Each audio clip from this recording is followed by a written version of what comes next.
فخلف من بعدهم خلف أضاعوا الصلاة واتبعوا الشهوات. بسم الله. السلام عليكم ورحمة الله وبركاته. الحمد لله الذي أرسل رسوله بالهدى ودين الحق ليظهره على الدين كله وكفى بالله شهيدا. أشهد أن لا إله إلا الله وحده لا شريك له وأشهد أن محمدا عبده ورسوله صلى الله على آله وصحبه وسلم تسليما مزيدا. أما بعد. Alhamdulillah, kita telah menyelesaikan di pertemuan yang kemarin tentang cara bagaimana mengetahui Allah Subhanahu wa ta'ala. Mu'alif rahimahullah ta'ala ketika menjelaskan bahwa Tuhannya adalah Allah, dan kemudian cara mengetahui Allah Subhanahu wa ta'ala itu dengan dengan ayatul kauniyah dan juga ayatul syar'iyyah. Ayat kauniyah dan juga ayat syar'iyyah yang beliau tulis di dalam kitab beliau Salasatul Usul itu hanya berkaitan dengan ayatul kauniyah. Adalah ayatul kauniyah maksudnya adalah makhluknya Allah Subhanahu wa ta'ala, tanda Allah Subhanahu wa ta'ala dari penciptaan makhluknya.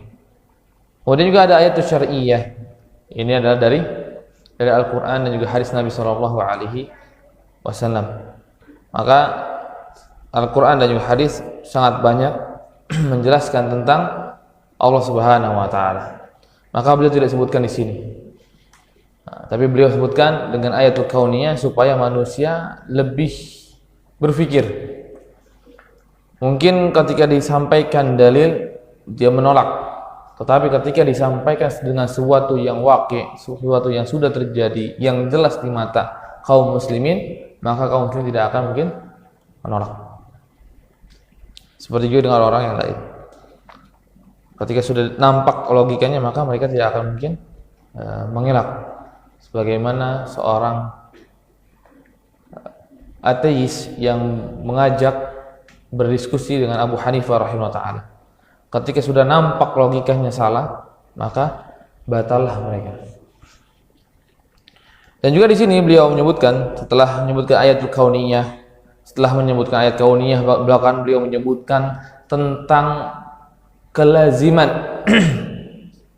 Setelah kita mengetahui bahwa Allah Subhanahu wa ta'ala pencipta kita, maka kelaziman bahwa Allah Subhanahu wa ta'ala lah yang berhak diibadahi. Yang kita hanya boleh beribadah kepada Allah Subhanahu wa ta'ala, karena Allah Subhanahu wa ta'ala yang menciptakan kita. Dan juga beliau membawakan satu dalil dari surat Al-Baqarah ayat. Tidak bisanya jin, tidak bisanya malaikat untuk melakukan perbuatan ketuhanan, maka hanya Allah Subhanahu wa ta'ala yang berhak diberikan. Dan perkataan Ibnu Katsir rahimahullah ta'ala ketika kita lihat di dalam kitab tafsirnya, Ibnu Katsir ketika menafsirkan ayat fala taj'alu lillahi andada wa antum ta'lamun, surat di dalam tafsir Ibnu Katsir rahimahullah ta'ala ayat fala taj'alu lillahi, janganlah kalian jadikan kepada Allah Subhanahu wa ta'ala serikat, wa antum ta'lamun, sedangkan kalian mengerti bahwa Allah Subhanahu wa ta'ala tidak layak untuk diserikati. Allah Subhanahu wa ta'ala tidak pantas untuk diserikati. Ketika beliau menafsirkan ayat tersebut, maka beliau berkata annahul khaliqu ar-raziqu malikud dar wa sakiniha wa raziquhum fa bihadza yastahiqqu an ya'budu wahda wa la yusyrika bihi ghairuh. Inilah perkataan yang beliau tulis di dalam tafsir Ibnu Katsir rahimahullah ta'ala, yang ditulis oleh Ibnu Katsir rahimahullah ta'ala.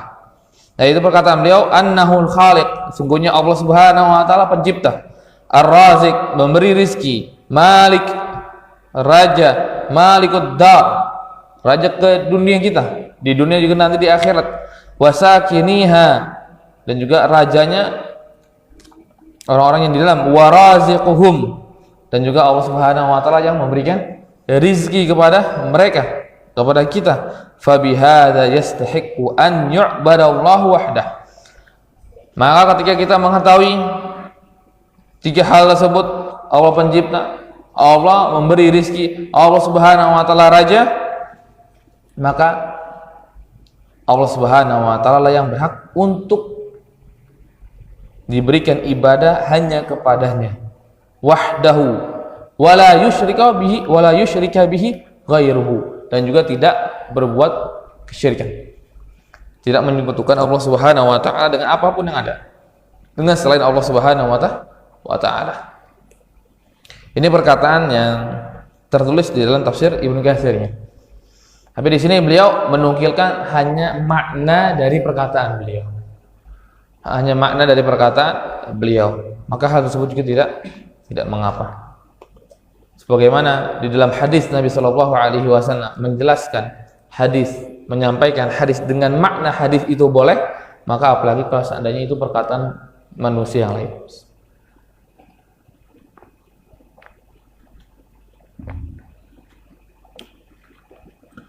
Karena riwayat itu bil makna, meriwayatkan hadis dengan makna itu boleh. Apalagi di sini hanya perkataan Ibnu Katsir rahimahullah taala. Maka setelah itu,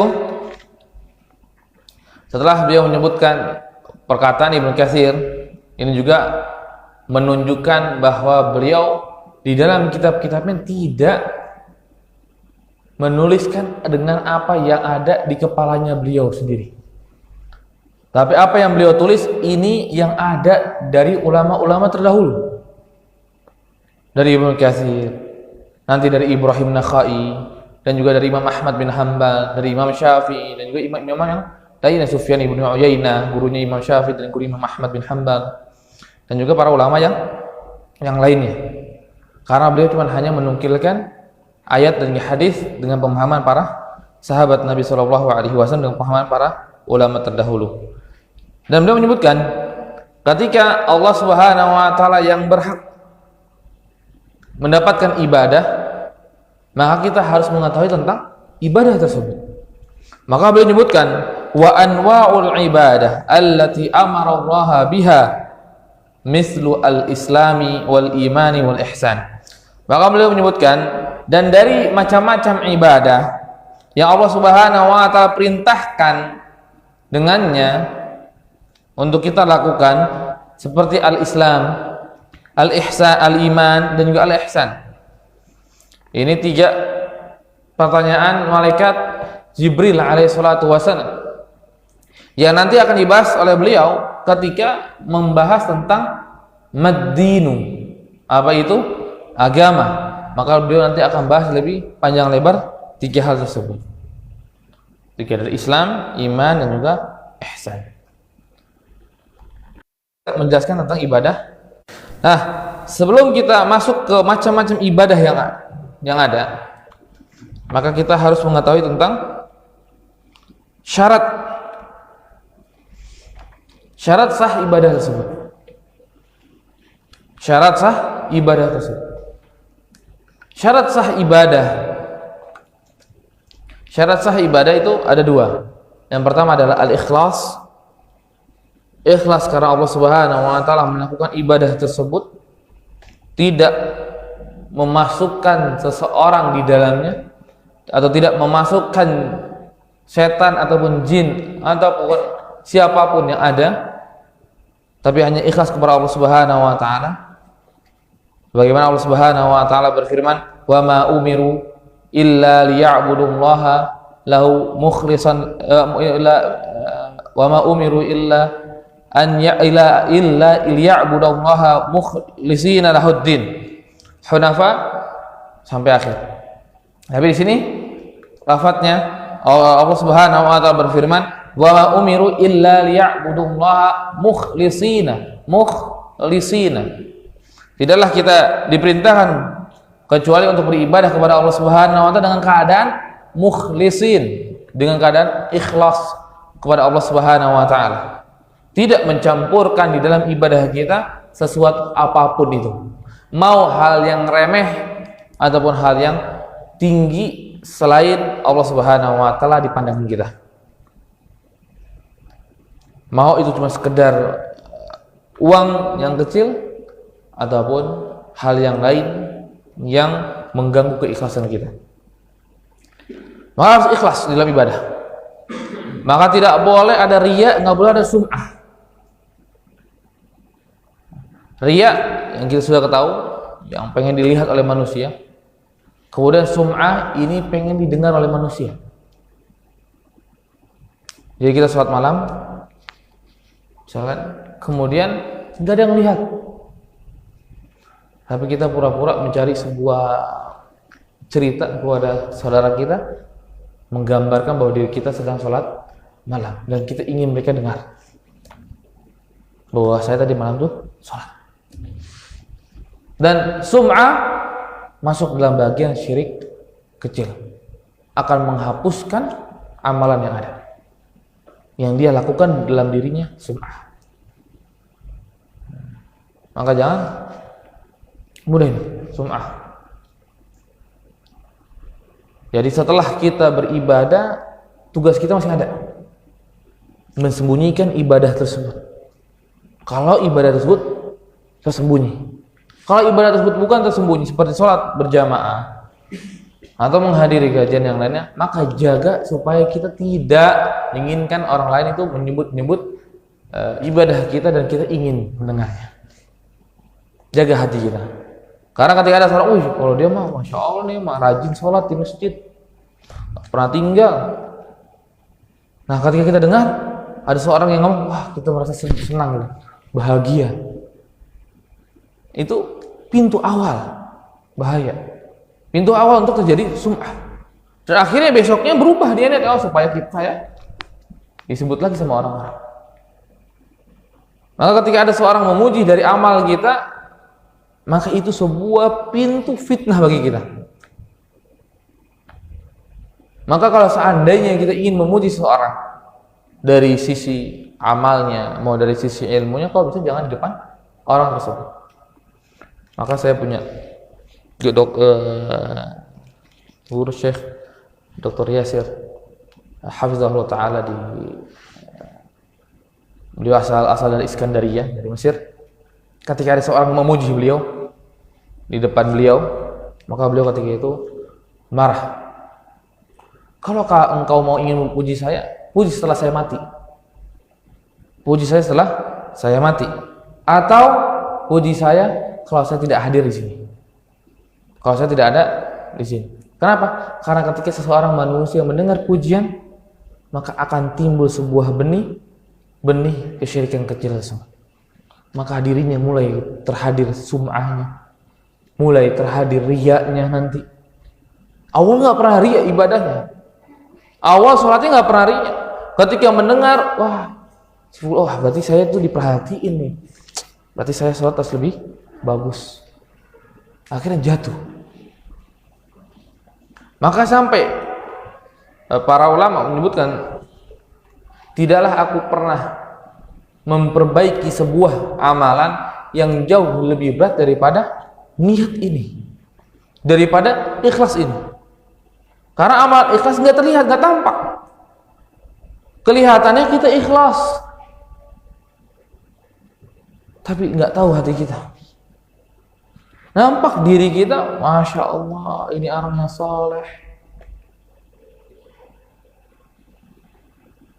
A, B, C, D. Tapi kan kita nggak tahu hatinya dia. Maka hal ini adalah hal yang paling berat. Hal untuk memperhatikan keikhlasan, ini hal yang paling berat, bukan hal yang ringan. Maka selalu para ulama ketika memberikan nasihat, itu mereka mulai dengan ikhlas karena Allah Subhanahu wa Ta'ala. Mau nasihat menuntut ilmu, mau nasihat apa, dan pasti beliau menyebutkan ikhlas karena Allah Subhanahu wa Ta'ala. Karena ikhlas kepada Allah itu susah, bukan hal yang mudah. Iya mudah di lisan, tapi susah untuk dipraktekkan.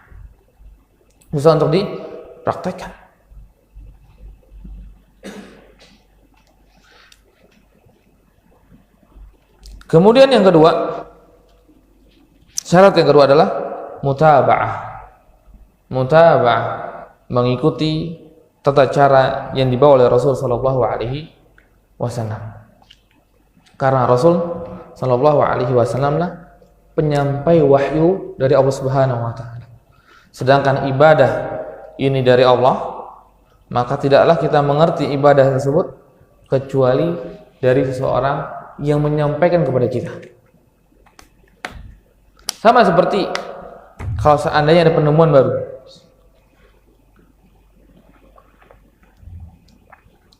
Penemuan baru. HP baru. HP nanti di tahun depan akan keluar HP merek A misalkan. Kita nggak akan tahu HP tersebut kecuali dari orang yang bercimpung dalam pembuatan HP tersebut. Ya kan? Nggak mungkin kan ada seorang itu bisa berkata, oh saya tahu tuh nanti HP-nya akan keluar seperti ini, seperti ini, seperti ini. Sedangkan dia tidak pernah bercimpungan dalam pembuatan HP yang akan dibuat untuk tahun 2023 misalnya. Apakah kita akan benarkan perkataan dia? Apakah kita akan benarkan? Tidak. Karena dia seseorang yang tidak mengerti, tidak tahu, tapi dia berbicara. Apalagi ini berkaitan dengan Allah Subhanahu wa taala. Apalagi ini berkaitan dengan wahyu dari Allah Subhanahu wa taala. Maka enggak pantas kita untuk mengedepankan ucapan kita atau pikiran kita yang tidak pernah mengetahui wahyu tersebut. Yang tidak pernah turun wahyu kepada kita. Maka tugas kita hanya mendengarkan apa yang Rasulullah SAW sampaikan, taati, lakukan. Maka perkataan ulama sangat indah ya. Beliau berkata dari Allah Subhanahu wa taala wahyu, kemudian bagi malaikat menyampaikan kepada Rasul, dan bagi Rasul sallallahu alaihi wasallam menyampaikan bala kepada umat, kepada manusia, dan wa alaina taslim. Dan untuk kita taslim, menerima wahyu tersebut. Menerima wahyu dari Allah Subhanahu wa taala dari Al-Qur'an dan hadis Nabi sallallahu alaihi wasallam. Karena kita tidak tahu. Karena bukan kita yang membuat wahyu. Kita hanya mendengar wahyu. Maka kita tidak boleh membuat aturan sendiri. Tapi kita harus mengikuti aturan yang dimana disampaikan oleh Allah Subhanahu wa taala melalui Rasul sallallahu alaihi wasallam. Di semua macam ibadah. Maka jangan karena ibadah sholat itu paling agung, paling besar, maka saya mau nanti sholat Isya yang hanya 4 rakaat itu bisa sebanding dengan sholat setengah malam suntuk, maka saya mau tambahkan 4 lagi 8 supaya 1 malam suntuk. Karena tidak dicontohkan oleh Rasulullah SAW. Karena aturannya sudah 4, maka kita harus lakukan 4. Subuh, wah kalau subuh nih pahalanya paling besar. Paling besar dari sholat-sholat yang lainnya. Supaya saya mendapatkan 2 subuh, saya tambah jadi 4 rakaat. Maka hal tersebut dia tidak boleh.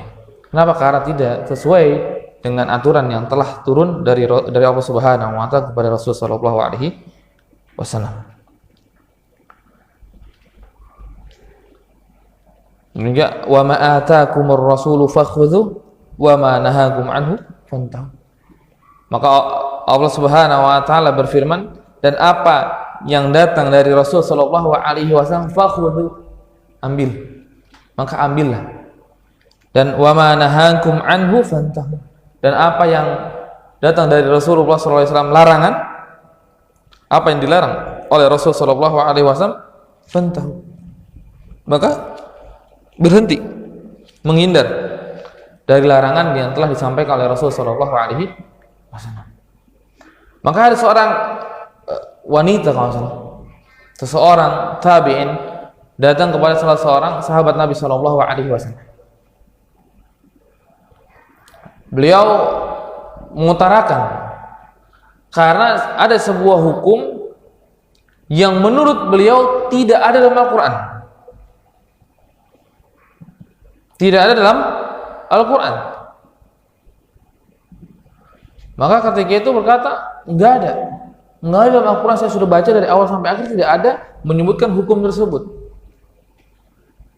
Kemudian sahabat berkata, silakan engkau baca ulang Al-Quran, pasti akan engkau menemukan hukumnya. Tapi ketika dia tetap ngotot, maka berkatalah beliau, bukankah kamu pernah mendengar sebuah ayat dari surat Al-Hasyr, wa ma atakumur rasulu fakhudhuhu wa ma nahakum anhu fantahun? Bukankah kamu mengetahui ada sebuah ayat menjelaskan apa yang datang dari Rasul sallallahu alaihi wasallam, maka ambil sebuah perintah, maka ambil perintah tersebut dan lakukan, dan apa yang dari larangan maka tinggalkan. Bukankah kamu mendengar ayat tersebut? Bukankah kamu membaca? Iya. Maka larangan untuk menyambung rambut atau larangan berkaitan dengan wanita, saya sedikit lupa apanya, itu ada dari hadis Nabi Shallallahu Alaihi Wasallam. Dan Rasul Shallallahu Alaihi Wasallam menyebutkan bahkan la'anar Rasul Shallallahu Alaihi Wasallam. Rasul melaknat orang tersebut. Maka hadis Nabi Shallallahu Alaihi Wasallam yang sahih dari Nabi itu pun bagian dari wahyu, itu pun bagian dari hukum yang kita bisa berhukum di dunia ini. Ketika Rasul menyebutkan sebuah hukum, maka kita taat. Fala yu'minu, tidaklah kita beriman hatta yuhaqqimuka fima syajara bainahum, sampai kita menjadikan Rasul Shallallahu Alaihi Wasallam menjadi hakim di dalam perselisihan kita. Maka dalam mutaba'ah, mengikuti Rasul, mengikuti sunnahnya Rasul Shallallahu Alaihi Wasallam, mengikuti aturan ibadah yang Rasul Shallallahu Alaihi Wasallam sampaikan, ini adalah sebuah hal yang wajib bagi kita. Wajib bagi kita. Kalau tidak kita ikuti, maka itu tata cara yang tidak sesuai dengan apa yang disampaikan oleh Rasul Shallallahu Alaihi Wasallam. Maka kemudian yang kedua, rukun. Ibadah pun memiliki rukun. Ada sebagian para ulama menyebutkan rukun yang 3, ada sebagian para ulama menyebutkan 2. Ada yang menyebutkan 3, yang pertama berarti mahabbah, kedua khauf, takut, pertama cinta, kedua takut, dan ketiga mengharap. Raja.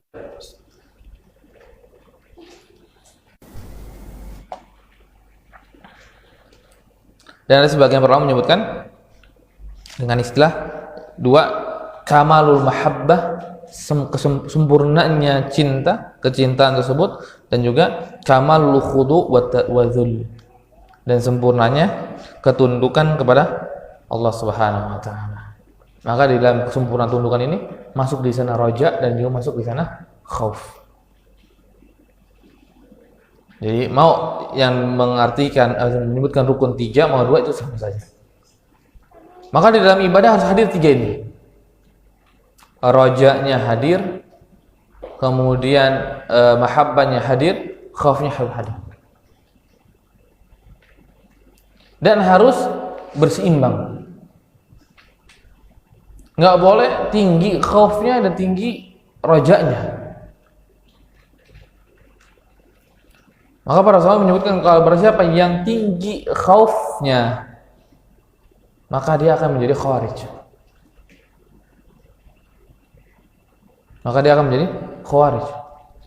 Tapi kalau seandainya tinggi rojaknya, yang lainnya di bawah, atau bahkan rojaknya yang lainnya tidak ada, maka dia seperti orang murji'ah. Maka nggak boleh kita. 2 tersebut seperti sayap burung yang harus berdampingan. Tidak mungkin burung itu memiliki 1 sayap. Kalau seandainya ada, maka burung tersebut tidak akan bisa terbang. Begitu juga dengan ibadah kita, maka harus ada 2 tersebut. Harus ada raja dan juga harus ada khauf.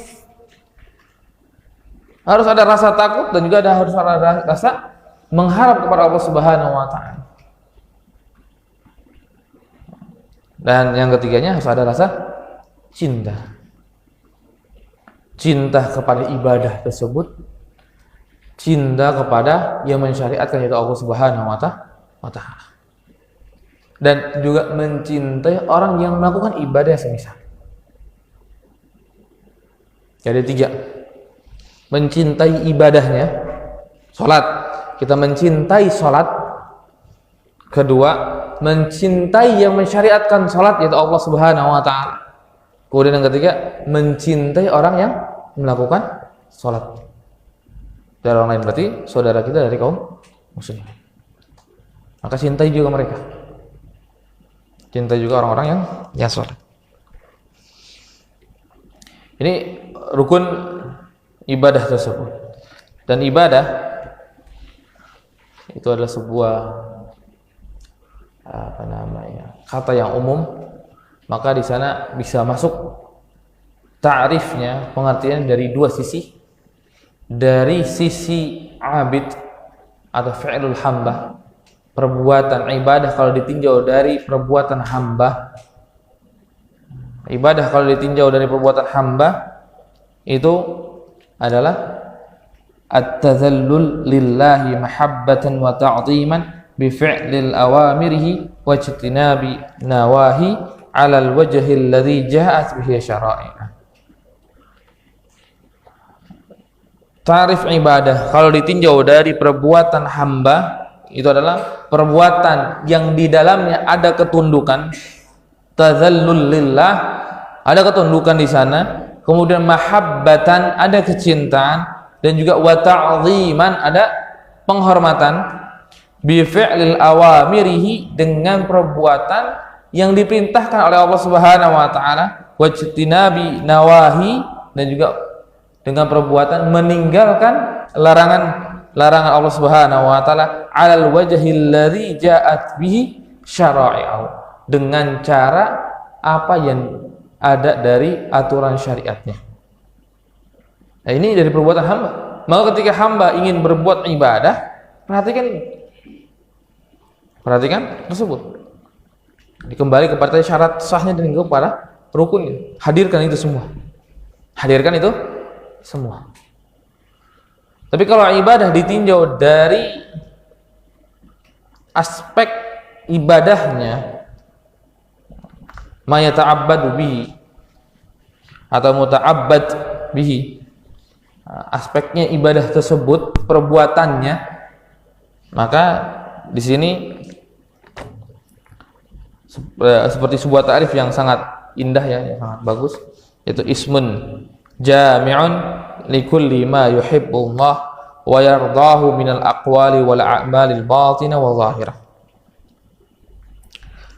Ibadah kalau ditinjau dari ibadahnya, dari perbuatan ibadah tersebut, maka ta'rifnya adalah ibadah adalah sebuah nama yang menyeluruh, likulli ma yuhibbullah, setiap apa perkara yang dicintai oleh Allah Subhanahu wa Ta'ala, wa yardahu, dan juga apa yang diridhai oleh Allah Subhanahu wa Ta'ala, minal aqwal, dari perkataan, dan juga dari a'mal yang batin ataupun yang zahir. Batin ataupun yang zahir. Maka ibadah itu banyak. Yang mungkin kadang yang nampak di kita ibadah hanya sholat, baca Quran, zakat, sedekah, puasa, haji, jihad mungkin. Tapi macam selain itu masih ada. Macam-macam selain itu pun masih ada. Karena ibadah itu luas. Tadi yang beliau sebutkan tadi adalah sebuah nama yang menyeluruh dari apa yang dicintai oleh Allah dan apa yang diridhai oleh Allah Subhanahu wa Ta'ala, dari perbuatan, dari ucapan ataupun dari perbuatan yang batin ataupun yang zahir.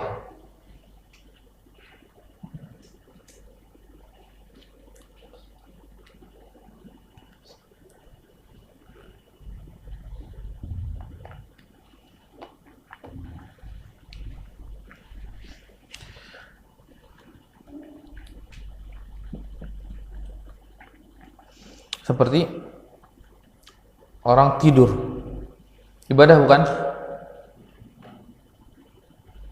Tidur ibadah bukan? Bukan. Tapi bisa bernilai ibadah? kalau seandainya dia niatkan untuk menguatkan dia sholat malam, untuk menguatkan dia sholat maghrib misalnya, karena saking letihnya dia sudah keletihan, kemudian asar sudah turun staminanya, akhirnya dia ingin tidur sebentar untuk menguatkan sholat maghrib, maka nilai tidurnya bernilai ibadah. Karena apa? Perbuatan tersebut terpuji. Perbuatan tersebut terpuji. Karena dicintai oleh Allah Subhanahu wa Ta'ala. Karena untuk ibadah yang ada. Kita makan, kita minum. Ibadah bukan? Bukan. Tapi bisa bernilai ibadah kalau kita niatkan makan dan minum kita untuk menguatkan kita sholat. Kalau saya nggak makan, saya sholat itu akan pusing.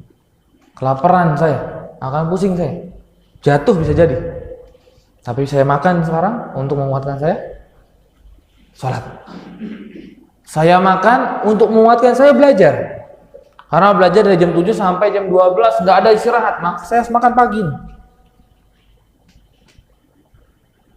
Maka ketika makan pagi tersebut diniatkan untuk ibadah, dia ibadah untuk belajar ilmu syar'i, maka itu bernilai sebuah pahala.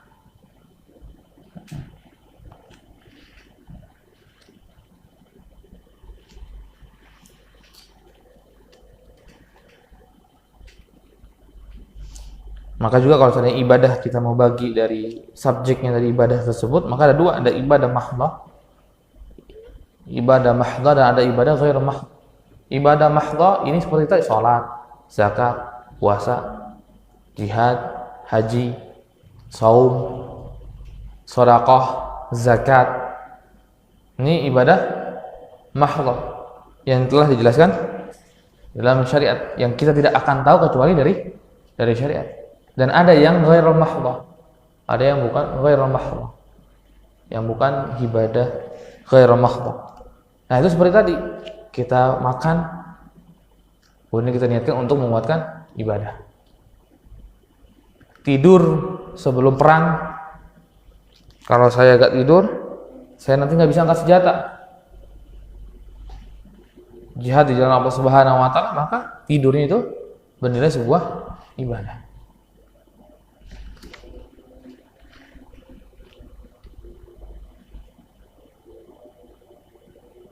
Azan belum ya? Semenit lagi. Semenit lagi. Oh, Masya Allah. Ya. Berarti nanti setelah azan, setelah sholat Isya, insya Allah kita lanjutkan di pembagian ibadah yang beliau sebutkan oleh Syekh Muhammad bin Abdul Wahhab bin Sulaiman At-Tamimi rahimahullah ta'ala. Dari perkataan beliau, wa minhu, dan dari ibadah tersebut adalah ad-du'a wal khawf wal raja wa tawakkal wal raghba wal rahba wal khusyu wal khasyah wal inaba wal istighath wal isti'ana wal isti'adha wal istighatha wal dhabhu wal nadhru wa ghairu dhalika min anwa'il ibadah allati amara Allah biha. Beliau sini menyebutkan sekitar 14 kalau nggak salah. 1, 2, 3, 4, 5, 6, 7, 8, 9, 10, 11, 12, 13, 14 ya. Ada sekitar 14 macam ibadah yang beliau sebutkan. Dan 14 macam ibadah tersebut ini sebuah hal yang penting kita harus ketahui, kenapa beliau sebutkan ibadah-ibadah tersebut daripada ibadah yang lain. Karena semenit lagi ya, mungkin kita siap-siap untuk azan Isya. Kita akhiru da'wana alhamdulillahirabbil alamin. Assalamualaikum warahmatullahi wabarakatuh.